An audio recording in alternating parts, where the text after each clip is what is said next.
अस्सलामुअलैकुम। आज की वीडियो में हीट स्ट्रेस के बारे में बात करेंगे कि हीट स्ट्रेस होता क्या है और ये डेयरी एनिमल्स को कैसे अफेक्ट करता है। हीट स्ट्रेस से कैसे कैसे मसले आते हैं फार्म पे और हम इसको कैसे मैनेज कर सकते हैं। तो आज की वीडियो इसी के रिलेटेड है। वीडियो को एंड तक देखना और चैनल को भी लाजमी सब्सक्राइब कर देना। जो लोग डेयरी के काम से मुंसलिक हैं उन्होंने हीट स्ट्रेस का नाम अक्सर सुना होगा कि ये जानवर हीट स्ट्रेस में है। तो इसी पे बात करते हैं कि ये हीट स्ट्रेस आखिर है क्या चीज़। हीट स्ट्रेस एक ऐसी कंडीशन है जिसमें जो जानवर का बॉडी टेम्परेचर है ना, नॉर्मल से काफ़ी ख़तरनाक हद तक बढ़ जाता है। जिसकी वजह से ये होता है कि एक तो एनिमल फ़ीड खाना छोड़ देता है। ज़ाहिरी बात है, जब फ़ीड खाना छोड़ेगा तो उसकी दूध की प्रोडक्शन भी कम होगी। तो इसका अल्टीमेटली इफ़ेक्ट इसकी दूध की प्रोडक्शन पे आता है और जानवर की जो सेहत है उस पे भी काफ़ी बुरे असरात आते हैं। अब अलामात की बात करते हैं कि पता कैसे चलेगा कि ये जानवर हीट स्ट्रेस में है। सबसे जो मोस्ट कॉमन अलामत है इसमें कि इसका रेस्पिरेशन रेट, जानवर की जो सांस लेने की रफ्तार है वो काफ़ी तेज़ हो जाती है। आपको इजीली फील होगा कि ये जानवर तेज़ से सांस ले रहा है और मुंह से भी झाग पानी वगैरह निकल रहा है।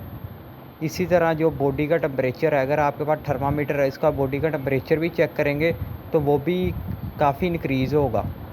नॉर्मल बॉडी टेम्परेचर 102 तक होता है, 102-3, तो 105-6 तक आपको देखने को मिल सकता है हीट स्ट्रेस में।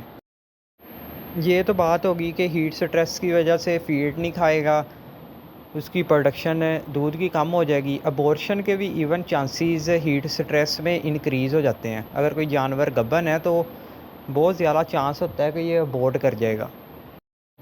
अब हम हीट स्ट्रेस को कंट्रोल कैसे कर सकते हैं। ये एक मैनेजमेंटल इशू है और ख़ास तौर पे वलायती और जो क्रॉस के एनिमल्स हैं जिनमें एक्सोटिक ब्लड ज़्यादा होता है, मतलब कि जो वलायती की तरफ ज़्यादा हैं, उन एनिमल्स में ये ज़्यादा मसला आता है। हमारी जो लोकल ब्रीड है, साहिवाल, रेड सिंधी, चोलिस्तानी, इनमें ये इतना इशू नहीं है।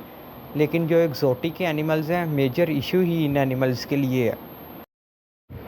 दूसरे नंबर पे 24/7 पानी की अवेलेबिलिटी हो, मतलब कि हर टाइम शेड पे पानी लाजमी हो जानवर के लिए।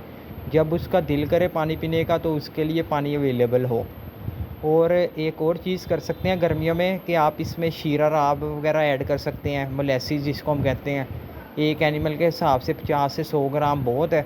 आप एक दिन के एक एनिमल के लिए ऐड कर सकते हैं पानी के अंदर। और इलेक्ट्रोलाइट्स वगैरह भी ऐड कर सकते हैं। डिफरेंट प्रोडक्ट्स आते हैं मार्केट में, आप वो भी यूज़ कर सकते हैं। वैसे मैं तो रिकमेंड नहीं करूँगा कि आप कोई प्रोडक्ट यूज़ करें।